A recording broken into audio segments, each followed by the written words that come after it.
can start. Yeah. So, welcome to the Ring of Democracy, a non-political, nonprofit organization dedicated to democratizing the electoral process. I'm Angelica Campos, Outreach Specialist with the Ring of Democracy, alongside Volma Volsi. Our goal is to form and engage the community in meaningful dialogue with electoral candidates such as you. So, yeah, and then you want to Yeah, introduce so yourself? as Angelica mentioned, my name is Romo Volsi. I am the founder of the Ring of Democracy. Our whole goal here is to basically just further democratize the electoral process and making sure voters in North Sacramento, in your district, District 2, are actually getting to hear from their candidates. You are going to serve these individuals, and we welcome the opportunity to have a conversation. And I just want to thank you for stepping into the ring of democracy, because it's we're just gonna go and ask some pertinent questions and get you out of here. That's great, and it's great to be with you guys. Thank you. Yeah, so thank you. Today we do have Roger Dickinson running for the role of District 2 City Council member. And Mr. Dickinson, a question I have for you is, what motivates you to run for office? What are the closest issues that stand with you currently? I think without question, and I would actually say this is true for most of the people I've encountered who run for office or serve in office, the primary motivation is just to make things a little bit better for everyone else, to try to improve the community, to try to improve the quality and the character of life for the people who live in your neighborhood, who live in your city, your town, your county, your state. It's easy to sit on the sidelines and say, let somebody else do it. I'll just take care of myself. But I think for me at least, I know if I'm helping people improve the quality of their life, then that's improving the quality of my life too. We do sink or rise as a collective, and that tide carries us all in one direction or another. Now, in the specific case of the kinds of issues that we're dealing with and addressing here in North Sacramento and in this part of the city, we have some major challenges. We have an area that's been disinvested in over a number of years. We have an area that hasn't had strong leadership at the city level on the city council. We haven't had someone who really has invested in creating and building the relationships necessary to bring the kind of resources and attention that we need and deserve here in this part of the city. And as a consequence, in a number of neighborhoods, we struggle. We struggle to keep those neighborhoods clean. We struggle to keep those neighborhoods safe. We find ourselves often as a convenient place for the kinds of uses that others don't want in their part of the city necessarily. And so I think we have absorbed an unfair share of the burden of a number of social issues that face not just the city as a whole, but the county and the region. My motivation in getting back into the ring of democracy, of running for office, is I think we can do much better. We have strong, historic neighborhoods in this part of the city. We have very resilient families. We have enormous potential. We need leadership that can energize, take advantage of that potential, bring investment to this part of the city of Sacramento, and help us go in a different direction. Oh, thank you so much for that, Roger. You brought up a couple of good points here, and I want to just ask, in the district you're running for, District 2, what would you say are the top 3 areas of concern for you and that you'll be addressing as soon as you, if you were to get elected? I'd say the first priority has to be attracting economic investment to this area. And I think we have, again, great potential in several areas along Del Paso Boulevard, in Del Paso Heights, around Marysville and Grand.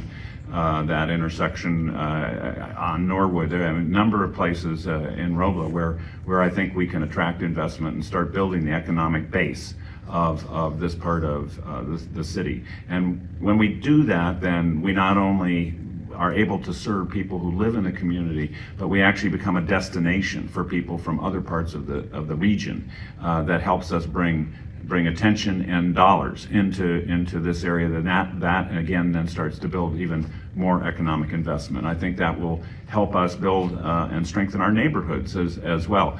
One of the things I would like to do is create something called an enhanced infrastructure financing district for North Sacramento, which is a fancy term for saying we can generate money locally without raising taxes that we can invest into infrastructure here that then becomes the foundation for that kind of economic investment. And by the way, economic investment isn't just businesses. It's also about the people who live here, helping them get the kind of training and opportunities for jobs that will lead to a career path that allows them to enjoy a middle-class standard of living or even better as they go along through their lives.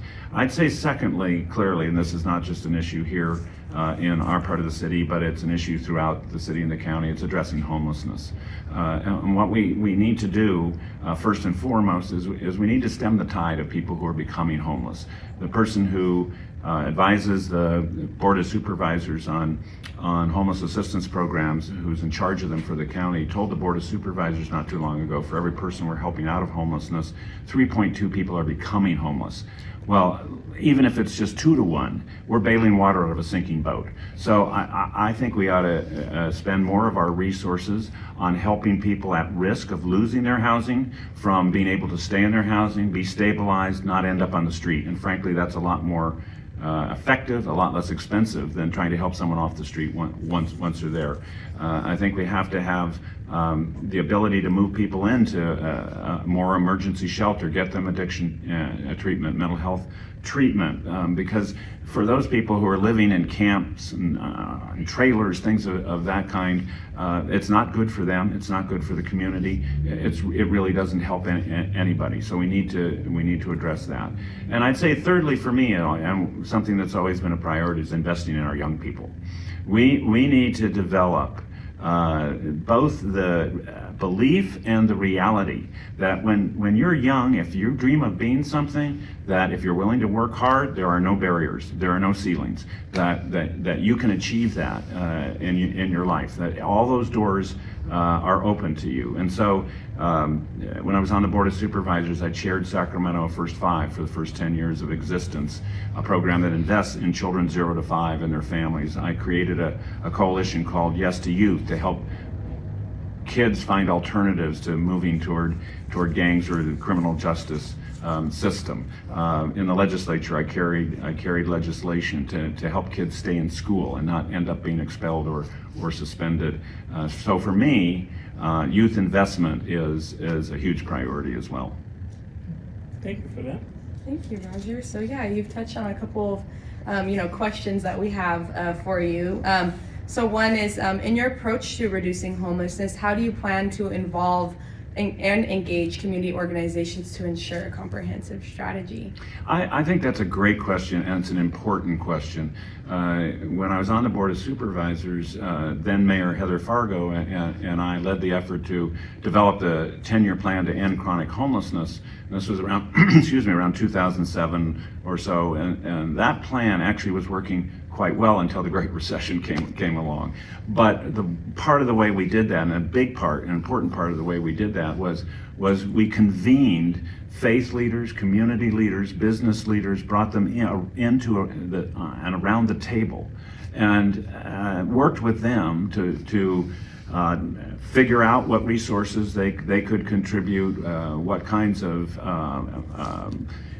assets they could help us out with, where they could be most effective and how they could help us. And so I think that this is actually an integral element of addressing homelessness. It can't just be government alone. It's got to be the community. And if you want the community, then you have to ask the people who are part of the community in all those respects I think business community and faith leaders to be part of the solution. And for me, I'd say the old axiom if you're not part of the solution, you're part of the problem applies absolutely to this. We need everybody to be part of the solution. Oh, thank you so much for that, Roger. You were talking about housing and homelessness just now, and you mentioned that the way, like the prevention is basically the way, right? Yeah. Because for every one person we move off the street, like we have another 3 who ends up in the street. So what is it that you think that actually gets us there to actually prevent people from hitting the streets? Yeah, I think that's also a great question, because it's one thing to say this is what we ought to do. It's another thing to operationalize it, to actually make it happen. So, and we do in a small way, a very modest way now, make some money available to people if they can find the office and they get some help, they can stay in their housing, get that kind of help. What I think is we ought to actually dramatically expand that, and so we could have either the city and the county ideally working together directly to set up an operation. It could be done through a nonprofit that would basically advertise itself through all the kinds of mediums that are available, and say if you think you're not going to be able to pay your rent this month, you come talk to us.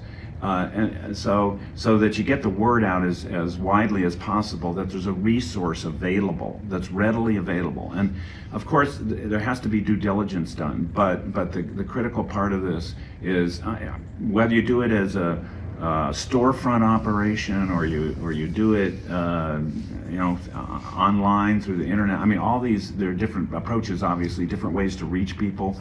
But I think you use all the mediums to simply say, come talk to us if you think you're not going to have a roof over your head this month or next month. We're here to help you. And so that's the approach that I would just set up a very specific operation dedicated to the purpose of finding and helping people stay in their housing who might otherwise end up on the street. Yeah, thank you for that. Thank you, Roger. And another topic you talked about when discussing your top 3 priorities was, the youth, in investing in the youth.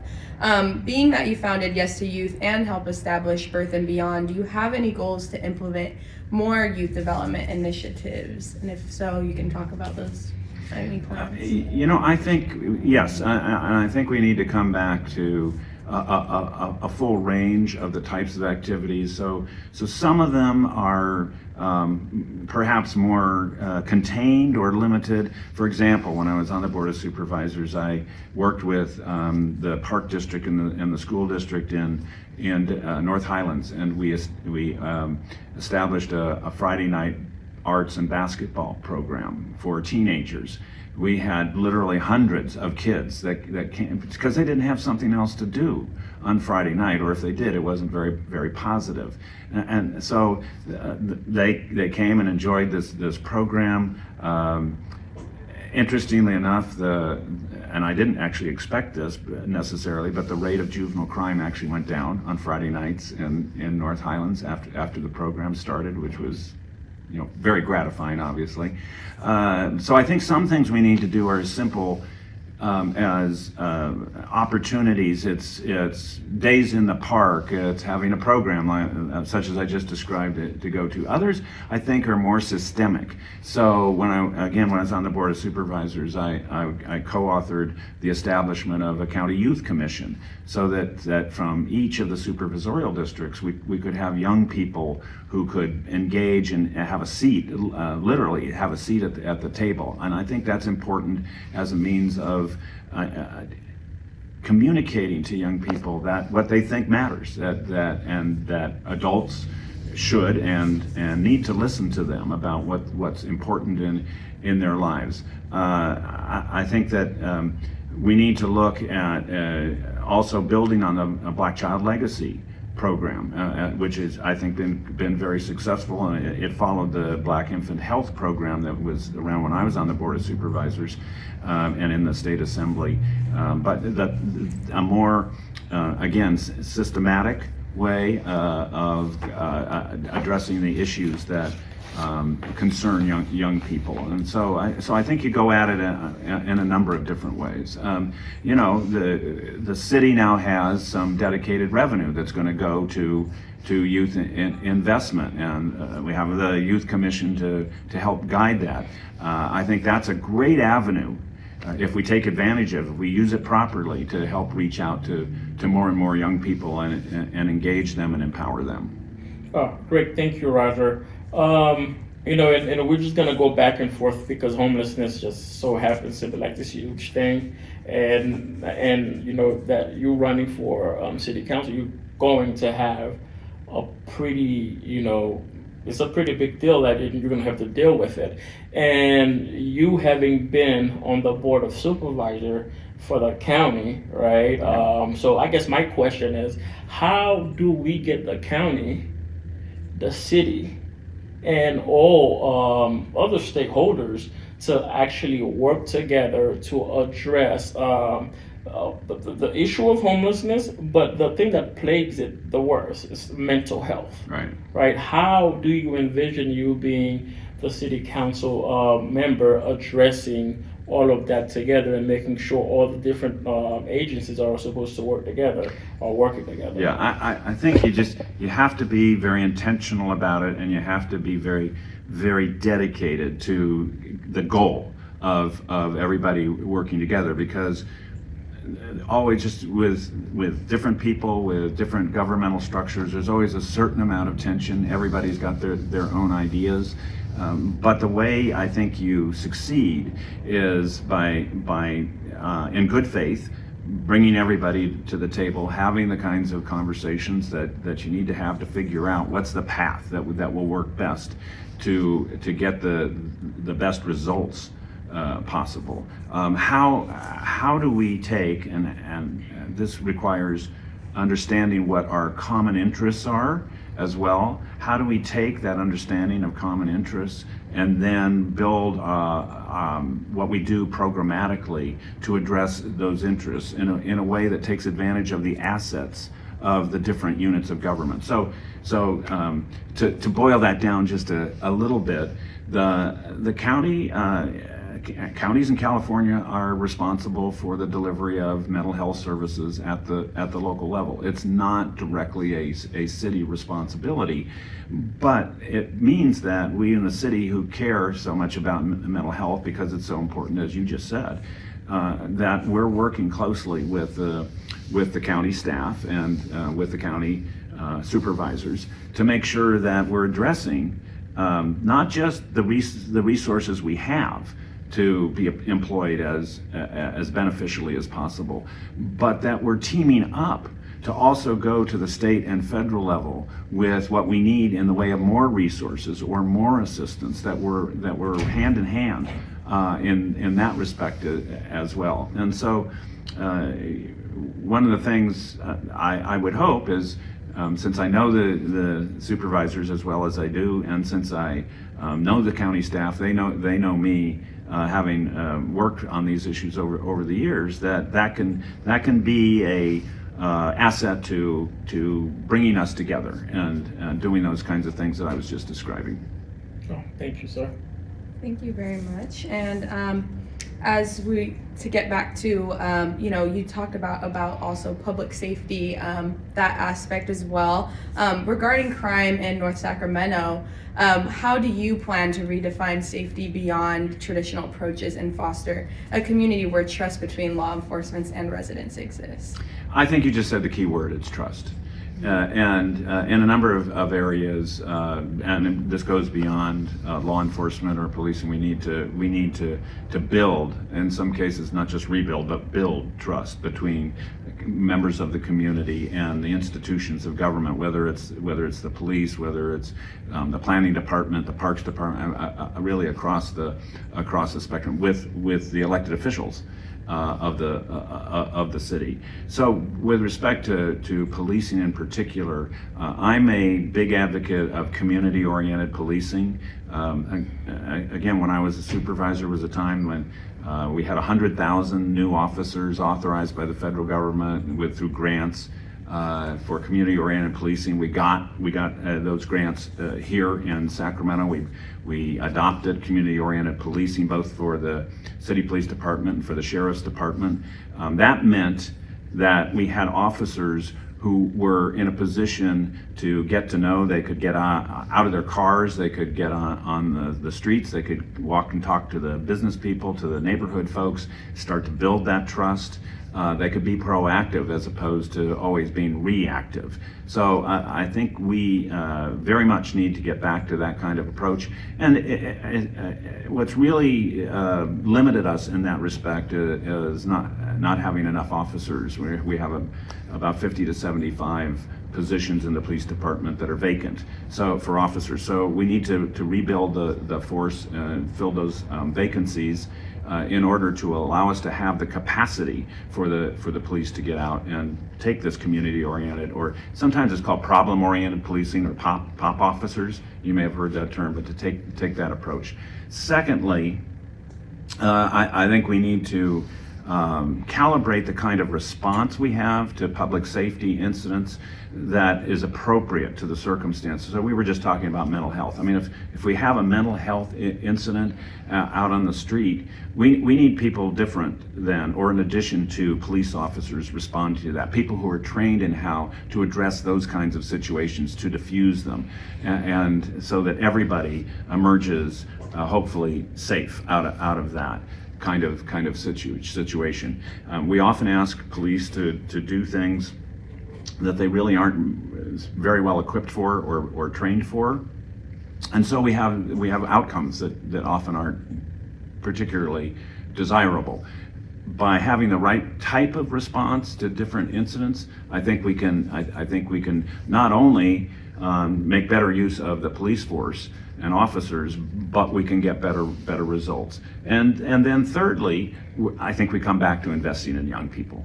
If we keep young people in school, if we keep them going in the right direction, if we give them alternatives that are positive and contribute, if we let them know that we take what they do and say seriously, I think that will help keep more kids going in the right direction than might otherwise be the case. And I might say in the legislature, I authored legislation that was signed into law to reduce the use of discipline in the schools that led to students being expelled or suspended. It's called willful defiance, and this reason for suspending and expelling students was disproportionately imposed on students of color, on LGBTQ plus kids, on disabled kids. And so what we saw was that kids were, for oftentimes very minor offenses, getting suspended from school. Well, once they were suspended from school, then obviously they weren't going to school. They were doing other things, and other things often were not positive. So that was a major contributor to what's called the school to prison pipeline.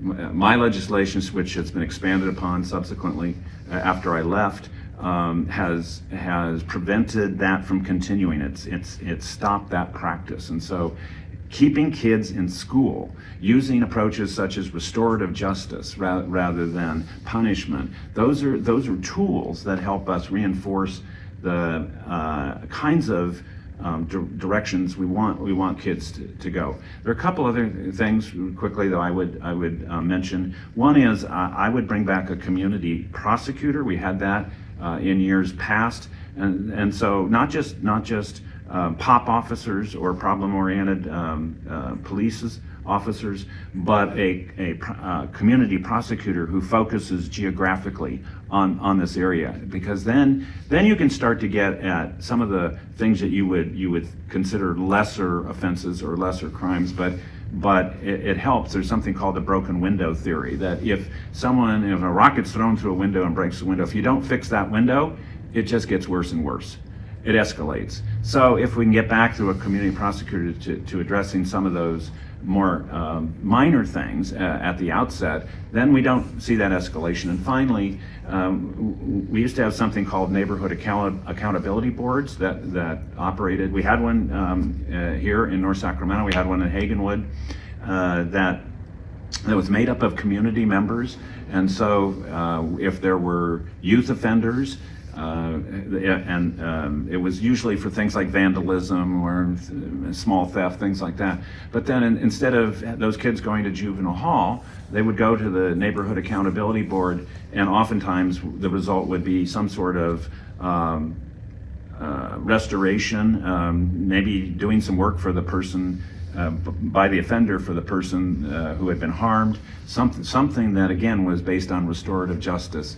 And that was a very successful program that went away during the recession because of funding, frankly. But that was run through the county probation department, but very much a community-based, bottoms-up kind of approach. Those are some of the things I think we could do that would have a real lasting impact.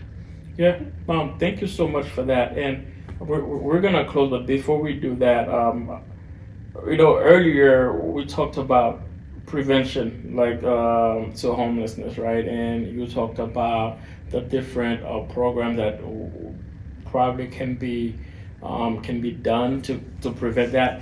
But like from my perspective, it all goes down to jobs, good paying jobs, Absolutely. right? And making sure people are able to afford to stay in their homes. And you could rent an apartment right now, and it's 30% of your income, but a year later you're basically priced out, right. And you have to find a new place to stay, or you on the streets. And when we were going on your website, we seen that where you were able to create like over 15,000 jobs, right? And so I'm trying to figure out, how do you intend to replicate something similar to make sure that jobs are coming to this side, the northern side of Sacramento, and how we can make sure those jobs are really good paying jobs as well? So it's a great question, and I think it's an absolutely crucial issue. I think you have to take a number of different approaches, but let me just give you a couple of thoughts on this. One is, I think we need to do much more in terms of restoring technical and vocational educational opportunities. I think college should be available to anyone who wants to go to college should have that opportunity. But for a lot of young people, maybe that's not where they would prefer to go in terms of direction. But helping them find a vocation or technical approach through good educational opportunities in that area leads them into, maybe it's into the building trades, maybe it's into something else that gives them that opportunity for a good, well-paying job that leads to that career that we want to see everybody enjoy. So we've had the Career Academy recently open here in North Sacramento, but as good as that is, we need to do more of that. Another thought would be, I think we need to emphasize in contracting with the city, in particular, a local hire. So that we're hiring people out of the community as much as possible for work that's done by the city, and I'm not talking just about in construction, by the way. So that can be small business people too. Small firms that provide some form of service. It could be legal services, it could be planning services, could be IT services. But again, if we're looking at working with local businesses and small businesses, and we're looking at local hire, now we're starting to get the benefit of that work done for the city, and the benefit of the money that we're paying for those services going back into the community. And so those are just, I think there's some other things that we need to do, but those are a couple quick thoughts on that. Thank you. Thank you, Roger. One last question I did have before we, wrap up is, quickly, can you tell us how you plan to, improve the transportation and infrastructure in District 2? That is also a great question. And again, I think it's multidimensional, but one thing we need to do, and we never have done this as well as we should in Sacramento, is have the kind of resources to put into public transit service. I think we need to continue to try to build those resources, and there are resources at the state and federal level that we can take advantage of. We have the opportunity to see the extension of the San Joaquin Intercity Rail Service to North Sacramento with a station here in the community. That would give people more access to other places up and down the valley and to the Bay Area on a much less expensive basis. We don't have a decent network of bikeways in North Sacramento. So I mean, when you just think about it at that basic, we have neighborhoods that don't have curbs, gutters, sidewalks, street lighting in far too many of our neighborhoods in North Sacramento. We have some very basic infrastructure needs, and this gets back to what I was talking about generating money to invest into infrastructure here. We have streets that are unsafe. We have streets where people, and this isn't limited to North Sacramento, but are going so fast that it makes it dangerous for anybody to be a pedestrian. We need to commit ourselves to what's known as Vision Zero, which is the idea of getting down to zero pedestrian fatalities in a year. And we have to do that both through design and practice. We have to do that and to a certain extent by enforcement. But there are lots of ways, lots of techniques that we can slow people down and get them to drive more safely. And we have to create the alternatives for people to not necessarily get in their cars. Now, some of that can be bringing in local businesses so that people have a chance and the opportunity to, say, walk to the store rather than thinking, I've got to get in my car and go there. So there are lots of different avenues with respect to this, and we need to have a very intentional, again, approach to this. Thank you. Oh, great. So we're closing, and I want to take this opportunity, Roger, to say thank you so much for taking the time to chat with us. Obviously we're doing this to make sure the community are hearing about the candidates and the campaigns and their community, and that they are making the smartest choice for themselves. And I appreciate you so much for stepping into the ring of democracy, and hope to see you on the campaign trail, sir. You bet. Thanks. Well, Alrighty. thanks, Thank you. Angelica.